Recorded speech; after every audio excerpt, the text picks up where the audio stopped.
We're not done, Ryan. We got 2 more generations. We got 2 more consoles. You ready for that, my friend? Absolutely. The NES, I feel like, was a little more clear cut, and I think we're getting into a little bit more difficult territory with this one. Yeah, because with the NES, it came out in 1995, so we weren't born. So even though we definitely experienced it, when the Super Nintendo came out in 1991, we are there. We grew up with this console. And I think with this one, you have RPGs, platformers, action games of just every kind. So with the Super Nintendo, before we get to defining, same question. Which would you say is your favorite game? And I know that's maybe not too easy for you.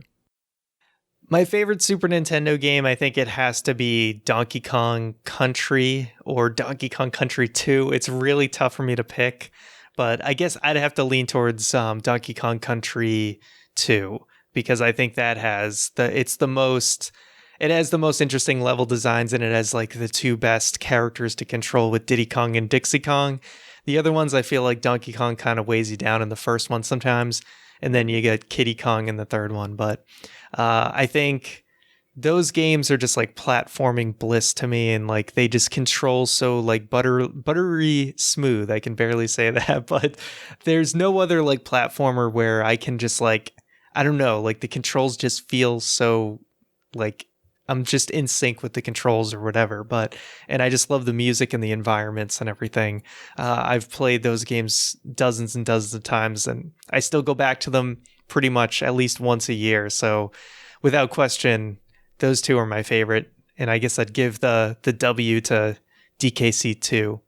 I'd have to agree with that because with DKC 1, I love it. And I think it's like nostalgia trip, but a lot of people did complain about it being a little dull, platforming wise. And Rare said, oh, what? Dull? Okay, we got you, fam. And then with 2, I mean, they scaled up the difficulty, the variety in platforming. They actually got rid of Donkey Kong as the main character, which was a big risk.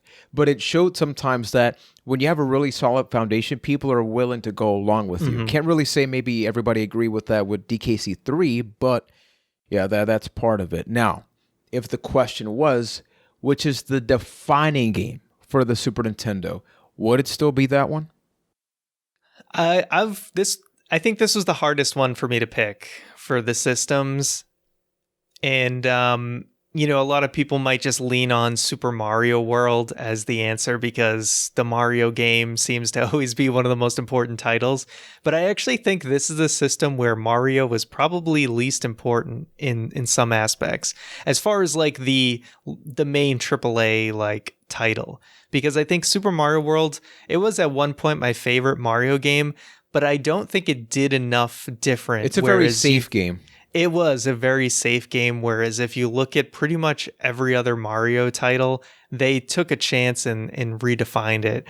Now, Yoshi's Island, I thought was also interesting and something I contemplated just alone, like not only for having the different mechanic with Yoshi and everything, but also like having going for an artistic kind of art style that you don't really see a lot, and especially during that time. But that was a game I still need to go back and beat that game because I actually never have beaten that game, and Baby Mario really annoyed me as a kid. But you are way too good at that. That was way too accurate. That's not a soundbite, people. Yeah, that was actually him. Wow. But I'm stuck between 2, but I'm just going to go a little bit biased here and say A Link to the Past, I think, is the most defining game because I think it's, aside from just the original Legend of Zelda starting the series, A Link to the Past has to be the most important Zelda title. Is it my favorite? No, but I do really like the game. It started a lot of characteristics about the Zelda series that would carry through for the rest of its existence as it continues on. It brought dungeons to a whole new level, items, fairies in bottles, that whole mechanic, all the, getting them, the first time you see the Master Sword, it brought so much of the music in that game. A lot of people think some of the music came from like Ocarina of Time, but a lot of the music in Ocarina of Time originally came from A Link to the Past. So many things that just really defined it. I almost wanted to pick Mario Kart for this, believe it or not, even though it's nobody's favorite Mario Kart pretty much, but just the importance of Mario Kart. That But game I made think me I so had to dizzy. go with A Link to the Past. And I think A Link to the Past, obviously one of the top 3 picks maybe for a lot of people. That is to the Super Nintendo the same way I think Super Mario Brothers 3 was to the NES, which is you take a formula, but you improve upon it in almost every conceivable way. And it was the third game too, right? If you think about it, they had their both first games, which were a little awkward, but started a whole revolution. Both the middle childs are a little weird, right? They're not quite what you expect. And then the third game is like, this is where we got it right. It's kind of crazy. And you know what's interesting? As a kid, I'd be like, dude, Super Mario World so much better than Zelda. Like Zelda, I didn't get it as a kid. As an adult, I've kind of like you. I went from Super Mario World. It's a good game. It's a very good game. Like nobody's gonna sit here and say it's a bad game, but it is the safest game to sort of bring up because it's like Super Mario Brothers 3 was so good. It's like you almost only go down from there. Now, I'm just gonna say here, when it comes to this, it's very interesting. I did not even think about this too much. It just jumped off of my head. I think the most defining game for this generation is actually Street Fighter 2. I really strongly believe that Street Fighter 2, you had your Zeldas and Marios and the NES. Are these better? Yeah. I mean, generally speaking, with like A Link to the Past. But let's look at fighting games in the NES, Ryan. Let's be real, right? Kind of like wrestling games that sucked up until a certain generation. Fighting games were not a thing you were excited to play as a kid. It's like they were there. They were a little bit competitive. But I remember... I had never gone to the arcades, but I always heard about, there's this new game, my brother would tell me, and then one day he comes home with a copy of Street Fighter 2, and I look at the small roster, and I didn't understand. It's like, okay, let's try this, and I was just like, I've never experienced this before. I had experienced kind of something like Zelda, I had experienced kind of something like Super Mario, but this was on a whole nother level, and the fact that on the same generation, we got like 50 copies of Street Fighter, right? I think Super Street Fighter 2 Turbo is maybe the best iteration in that. Think of how important, think of the fighting game community, and think of esports, man. Remove Street Fighter from the equation and tell me this would still be the same. It absolutely wouldn't. I think it really is the game that made like console fighting games what they are. And I know there's arcade versions and all of that, but Street Fighter 2 is absolutely the most important fighting game. I mean, people can talk about Mortal Kombat and things like that, but Street Fighter 2 is the fighting game if you had to go back to it. And I probably mentioned this before, but I actually had a friend in elementary school and I think a little bit of middle school too, but he had a Street Fighter 2 arcade cabinet in his basement. So he was definitely one of the cool kids, and he would just, he'd have like a birthday party and everyone would challenge him and he would just destroy everybody because he can literally practice anytime he wants. Yeah. But I also remember playing it at friend's house on the Super Nintendo as well. Never been good at fighting games, but what's the green guy's name? Blanca? Blanca. Yeah. Okay.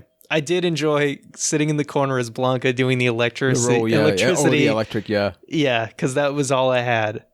You know what I love is that I actually bought one of the arcade 1-up machines, and I bought the Street Fighter 2 one, and I modded it. So just like in my living room, there's just like a Street Fighter 2 machine, and I love it, and it really does. If I had more room, resonate. I would definitely. I see them at Walmart, and I'm tempted to pick them up, but someday when I have more room, I'll get one. Sometimes they get them at clearance. Like I already have one. The other day I went to Walmart, $150. I'm like, oh, you don't need a second one. It's stupid.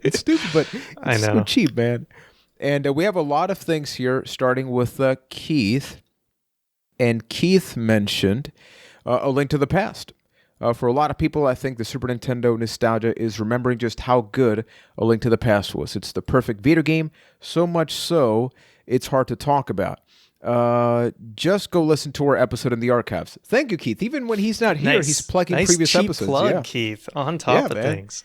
Let's see here. It's so good that 2D Zelda games have been trying to chase that high ever since. And then we have a couple of other picks here. Girahim, right? Mm-hmm. I think I got that name right now. Yes, correct. Mentioned Super Mario World. Let's see here. We have Ace Bunny, who wrote Super Metroid. Madros wrote Chrono Trigger. That's actually a really good, like, I never got into RPGs in the Super Nintendo generation, but a lot of people say that was the golden age with like Final Fantasy 3 through 6, Chrono Trigger, Super Mario RPG. I mean, like, RPGs as a whole is like a defining thing in the Super Nintendo. When it comes to RPGs, I'm one of the worst people to talk to. So it's a little unfortunate. It would have, if there was someone who could like kind of give more representation to that as far as the Super Nintendo goes, just because I really don't know much about it. But I do know, as you said, a lot of people do think of the Super Nintendo as one of the golden eras for RPGs. So there's definitely a case for an RPG really being at that top slot for Super Nintendo. And you wouldn't get any argument from me. I'd give you the benefit of the doubt that you were, telling me the right things. Yeah, no, and something that I would love for everybody, especially on Twitter or once again, a castofthepast.com/Discord, is remove the conversation from a specific game. If you have to choose a defining genre in the case of the Super Nintendo, because there's a lot. There's a whole lot here. Please let us know. Yeah, man. It's almost like it's one of the best consoles. RPGs? Do you choose platformers? Like, they were kind of the golden era for both of those, Exactly. Hey, thanks for checking out the video. If you liked it, please consider subscribing, and we are also available on podcast feeds. So search the name, click on the Sword and Stone, and enjoy a brand new episode every single Sunday.